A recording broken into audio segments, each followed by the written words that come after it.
This is the Lone Crater YouTube. We hope this video helps. You start by verifying the controller model and its firmware. CP-M accepts only certain HID profiles, so confirm compatibility now. Next, plug the controller into the supported adapter or directly via USB-C and power it on so CP-M can detect it. Finally, install the minimal driver or firmware patch required by CP-M. This is not optional. Once done, reboot the host so the kernel loads the new input module and the device appears in the input list. Once the device appears, open CP-M's input configuration and create a new profile for this controller. Name it clearly so you can reuse it. Then assign each physical button and analog stick to the CP-M event or keycode the system expects, because CP-M maps are explicit.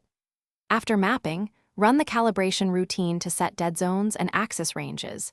Test movement and button responses in a diagnostics view. If an axis is inverted or noisy, adjust sensitivity and retest until it feels. To finish, save the working mapping and lock it as CP-M's default device profile so it loads at boot.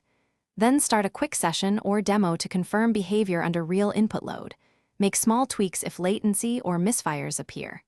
If things go wrong, first check the adapter firmware and USB power delivery.